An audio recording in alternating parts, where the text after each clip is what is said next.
Seguimos en vivo en el canal 30 de la televisión digital abierta. Hemos hablado en esta semana, de hecho arrancamos el lunes compartiendo con ustedes información sobre aumentos en los combustibles del 6%, del 7%, aumentó un 10% el pan también, y en los últimos días ha habido también una estampida del aumento del dólar, ¿no?, de la moneda estadounidense. ¿Cómo repercute esto en el día a día de los ciudadanos? Bueno, eso lo vamos a analizar con los economistas de la Fundación Ideal. Ya está con nosotros Rodrigo González. ¿Cómo te va, Rodrigo? Bienvenido. Muy bien, Lucas. ¿Cómo te va? Muy bien. Bueno, muchas gracias por estar con nosotros para resolver de alguna manera estas dudas que surgen a raíz de los aumentos que hemos tenido en los últimos días, ¿no? Bueno, tiene varias noticias, como mencionas, el aumento de precios. Por un lado está el precio del dólar, que está inquieto y hace una semana que viene creciendo y genera preocupación en muchos sectores, ¿no? Uno es la gente, o sea, la gente realmente cuando se mueve el dólar empieza a impacientarse, empieza a generar cierta incertidumbre sobre el comportamiento de la economía. Pero lo que tenemos que decir, Lucas, me parece importante, es que en un año el dólar, aún en los valores actuales que ha crecido bastante en los últimos tiempos, se incrementó un 13% nada más. Un 13% es poco porque es casi la mitad de la inflación. La inflación del último año es del 24%. Ese es el incremento que ha tenido el dólar. El dólar. Hace un año el dólar estaba a 15 pesos con 20. Bien. Hoy está casi pisando los 17,20 en este momento cotizando. O sea, es un aumento del 13%. Es un aumento razonable dada la inflación que tenemos, que es del 24% en el último año.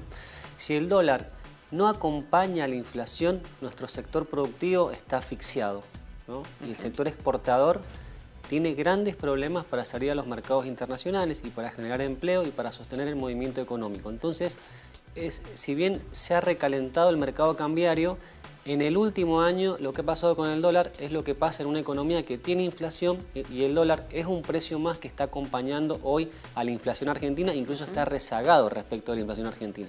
Bien. Ahora, el hecho de que aumente el dólar, ¿es estéril para la economía? Por supuesto que no. El dólar empuja los precios hacia arriba también, ¿no? Pero la solución no es dejar planchado el dólar. La solución es seguir con una política inflacionaria que hasta ahora viene logrando, más lento de lo que el gobierno quiere, pero viene logrando resultados. Fíjate que febrero, marzo y abril fueron meses muy malos para la inflación. Fue de 2,5% mensual. Una inflación de 2,5% mensual anualizado se te va más de 30%. Claro. Sin embargo, el mes pasado la inflación fue de 1,2%, 1,3% para ser más exactos. Va bajando, digamos. Va bajando, 1,3%. Este mes se especula que va a ser del 1,5%. Y la batalla de la inflación no es lineal.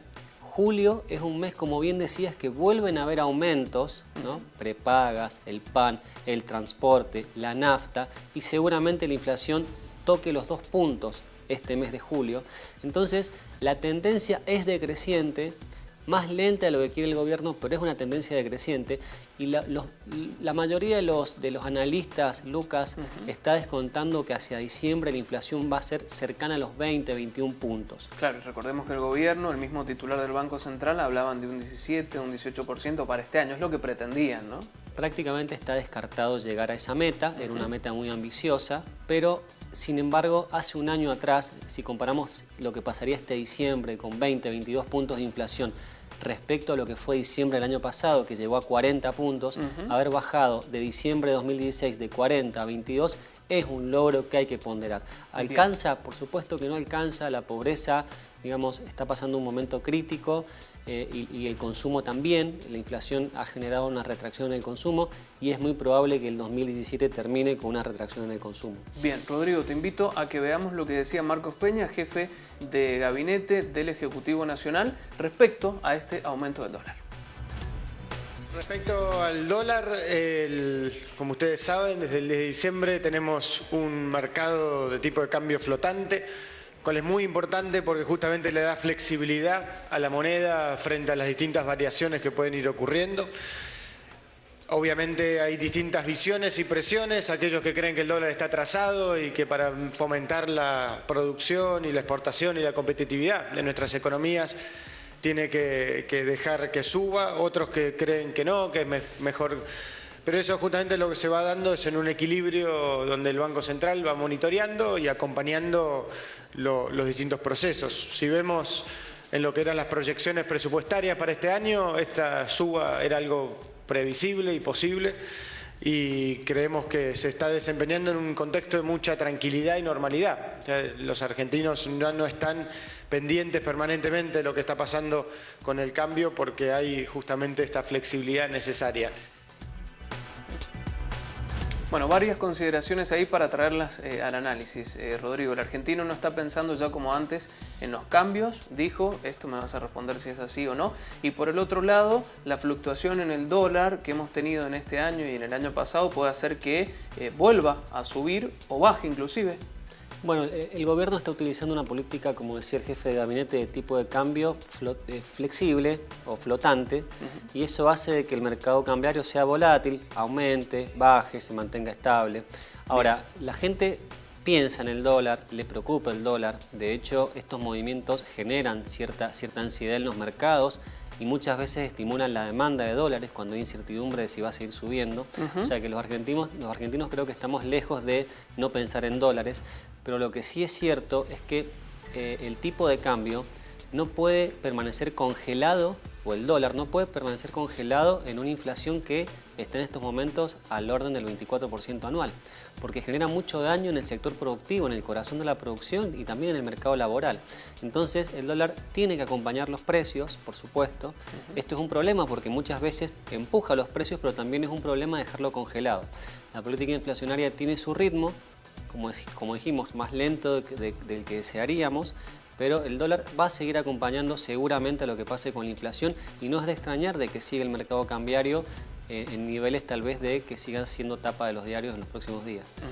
Bien, estamos hablando del dólar, Rodrigo, pero también el aumento de los combustibles, y esto ha salido también en los medios de comunicación en las últimas horas, va a repercutir o ya está repercutiendo en los alimentos, en los insumos, por ejemplo, en la materia prima que utiliza la provincia de Mendoza para la producción vitivinícola, agrícola. Contanos.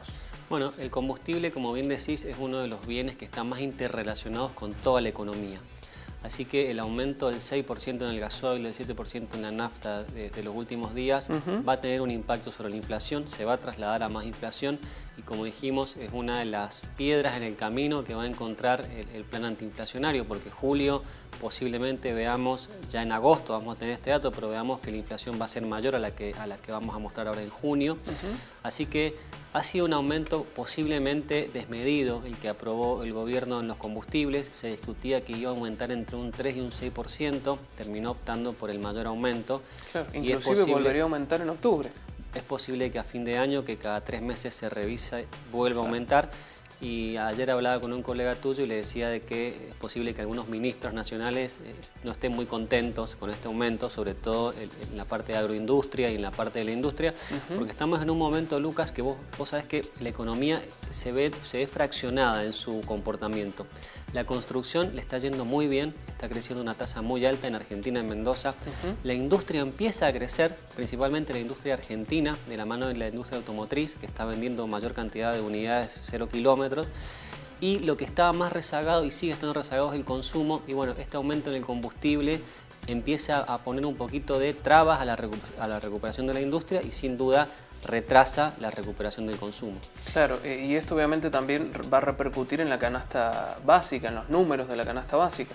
Claro, bueno, el aumento en los precios que va a generar el aumento en los combustibles va a repercutir sobre el IPC y sobre la canasta básica, sin duda. Bien, es como que hay medidas que mejoran o superan la situación por un lado, pero instantáneamente, en muy poco tiempo, hay otras que vuelven a generar inestabilidad económica. Hay medidas que generan conflicto de objetivos, ¿no? El aumento en los combustibles tiene un objetivo concreto que es promover más actividad energética, mayor actividad e inversión en el sector petrolero que necesitamos, pero a la vez termina también perjudicando el objetivo de la recuperación industrial y la recuperación en el consumo. El gobierno muchas veces está intentando hacer equilibrio entre objetivos que a veces están en conflicto y en este caso claramente ha priorizado la cuestión energética, la actividad energética sobre otras actividades que van a sentir este aumento que se aprobó. Bien, impactará fundamentalmente en los lácteos. Leía más temprano, Rodrigo, ¿también en las carnes? Mira, en todos los bienes, Lucas, que desde Mendoza, pensando desde el interior, generen un transporte importante para poder ser traídos a la provincia, o todos los bienes que también son exportables. Entonces el exportador, al aumentar el precio del dólar, tiene mayor precio internacional y pretende cobrar internamente el mismo precio que le pagan los mercados internacionales. Así que la industria de alimentos es una de las que está más, digamos, encadenada con este aumento. Bien, finalmente te consulto por el último informe de la Universidad Católica Argentina, que plantea que en la región de Cuyo hay menos pobres, pero más excluidos. Bueno, es medio contradictorio uno cuando lo lee a simple vista, ¿no? Pero hay distintas maneras de medir la pobreza.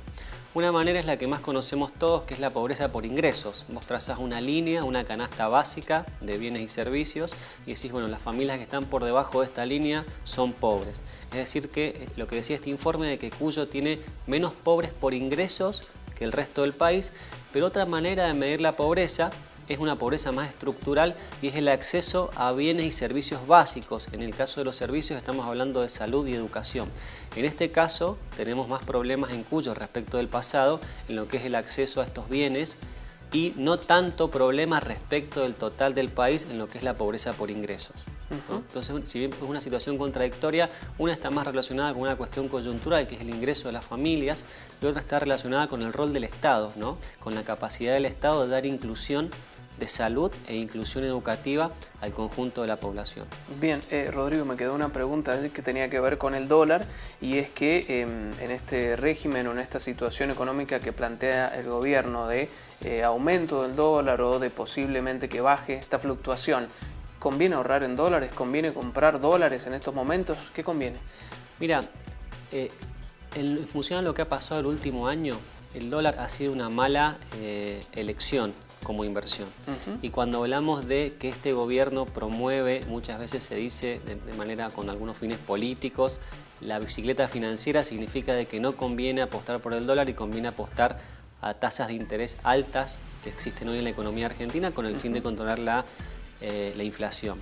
Así que, digamos, sin duda ha sido más rentable en el último año apostar a activos en pesos, por ejemplo, que al dólar, como te dije, que aumentó apenas un 13%, casi la mitad de la inflación. Ahora, esto genera a veces mucha preocupación en las familias apostar a instrumentos en pesos y muchos se sienten más seguros con el dólar, ¿no? Claro. Así que, pero si nos vamos a lo que está sucediendo en el mercado, no ha sido una buena elección apostar a instrumentos en dólares o al mismo billete, ¿no? Bien, Rodrigo, muy claro como siempre, muchas gracias. No, gracias a vos, nos vemos la semana que viene. Estábamos allí analizando temas del ámbito económico, bueno, varios, ¿no? Sobre todo a partir de los últimos aumentos que hemos tenido en esta semana. Vamos a seguir compartiendo información del ámbito político porque debido el diputado nacional, ministro de la exmandataria nacional, Cristina Fernández de Kirchner, está acusado por fraude y malversación. Esta acusación la planteó el fiscal federal Carlos Stornelli, pidió ayer que Julio De Vido sea llamado a indagatoria por supuesto fraude y malversación de unos 26.000 millones de pesos en una causa que investiga la puesta en marcha de un tren carguero en la mina Santa Cruceña de Río Turbio. Para eso el fiscal le solicitó al juez Luis Rodríguez, que se tramite la quita de fueros a De Vido, quien es diputado nacional, y se proceda a su detención mientras continúa la causa. Claro, si tiene fueros no se puede accionar judicialmente contra este diputado y es por eso que el fiscal federal está pidiendo que se le quiten estos fueros. Hablaron distintos funcionarios, el mismo presidente de la Nación, Mauricio Macri, que dijo: tenemos que conseguir el apoyo de otros diputados. Se acabó la impunidad, dijo ayer el mandatario nacional, y una de las que habló también y está haciendo tendencia en las redes sociales por estas declaraciones en contra de De Vido es la diputada Elisa Carrió. Recordó que ya en 2004 había denunciado a De Vido: este señor es el cajero de Néstor Kirchner. Fueron las palabras textuales de Elisa Carrió. Todos protegían a De Vido, pero eso se está terminando. No saben la paz que me da que haya justicia sobre semejante saqueo, dijo ayer Lilita Carrió. Y también habló el ex ministro de Cristina Fernández de Kirchner, De Vido, dijo que el pedido de detención en su contra tiene que ver con la campaña del PRO para estas elecciones, es una cuestión más política, dijo, y pronosticó, además, se animó De Vido a pronosticar qué va a pasar con el Frente Cambiemos a nivel nacional en estas legislativas 2017, dijo que va a ser una derrota fenomenal, la del oficialismo. Estos son los temas que aparecen en el ámbito provincial, nacional e internacional. Los estamos compartiendo con ustedes en esta primera edición de Unidiversidad Noticias. Hay más información todavía, vamos a hacer un corte, ya venimos.